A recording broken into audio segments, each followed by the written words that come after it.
সম্মানিত ভিউয়ার্স, আসসালামু আলাইকুম রহমতুল্লাহ। আমি মোহাম্মদ রিমন আহমেদ।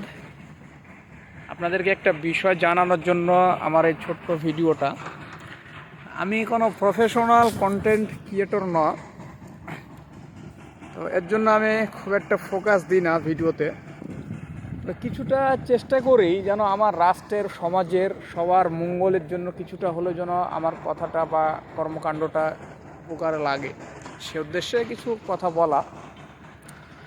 আমি আপনাদেরকে এখন যে বিষয়টা দেখাচ্ছি সেটা হচ্ছে আপনার রাজশাহী জেলার তানোর থানার তালন্দ হাতিশাইল বারোঘরিয়া নামে একটা জায়গা, মাঠের ভিতরে, রাস্তার ধারেই অবশ্য, একটা উন্নয়নমূলক কর্মকাণ্ড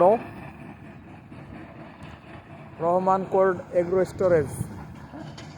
আপনারা দেখতে পাচ্ছেন এই যে দূরে কাজ চলছে, যে উঁচু যেটা বিল্ডিং দেখা যাচ্ছে সেটা একটা কোল্ড স্টোর, এবং এদিকেও আছে একটা যে কোল্ড স্টোর। দূরের জন্য দেখা যাচ্ছে না, প্রায় এখান থেকে 1 কিলোমিটার দূরে। তো এই যে জমিগুলা দেখেন আপনারা, এই যে পাশে কিন্তু ধানের জমি, হ্যাঁ, মানুষে ধান লাগাচ্ছে, এই যে পাশেই জমির ডিপ।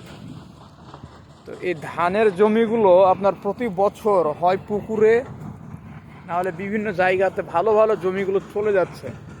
আমরা চাই আমাদের সমাজের উন্নতি হোক বা উন্নয়নমূলক কর্মকাণ্ড হোক, এটা অবশ্যই চাই, কিন্তু ফসলের জমিগুলো ক্ষতি করে এটা কখনোই আমাদের কাম্য না।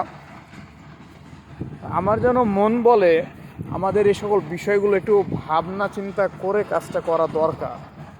কারণ ফসলের জমিগুলো নষ্ট হওয়া মানে কিন্তু আসলে আমাদের সমাজের জন্য, রাষ্ট্রের জন্য বড় ক্ষতিকর। ও আসলে বলার কিছু নেই, এই হচ্ছে অবস্থা।